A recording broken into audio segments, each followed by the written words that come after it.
The idea for this specific project was to launch our report, and the report was an investigation into the severe lack of taxis in Northern Ireland for people in wheelchairs and people with disabilities who are affected by this.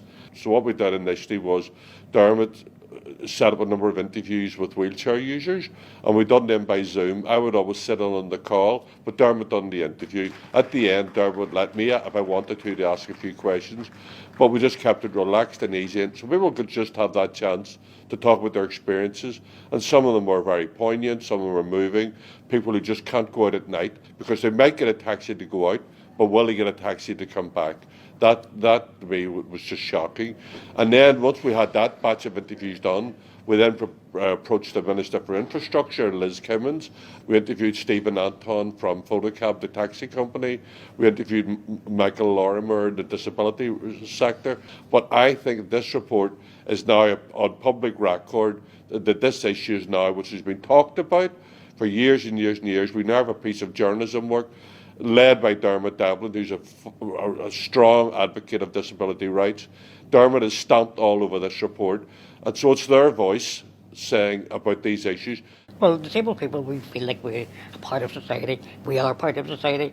We are on a equal level as non-disabled people.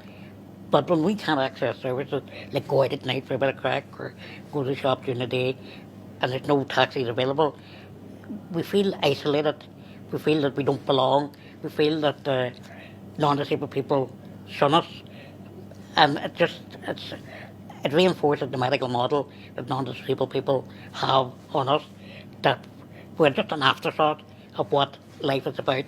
Whereas disabled people, we live, but we want to live a full life, and we can't do that without proper public transport and also a proper taxi service.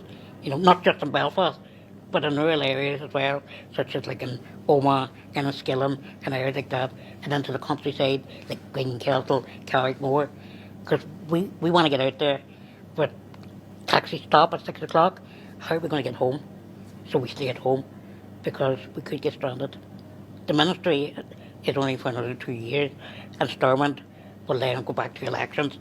So we really only have 2 years to get this done, because once the 2 years is up, then it's a brand new minister, and it could be a new party that comes in, and that means that whatever it is, or whatever our party wants to do, it could be scrapped in 2 years' time. So we're back to where we are now, and that's not good enough for disabled people. And she hasn't actually given us a start date when to do that. You know, she says she hopes to get it done by Christmas, to get it through legislation. But this is something we need done. We need a time date, and we need it done quickly, because there's only 2 years left, and that's a lot of, not enough time to get important legislation to the Northern Ireland Assembly. So there really needs to be, we need a date, and it needs to be done quickly.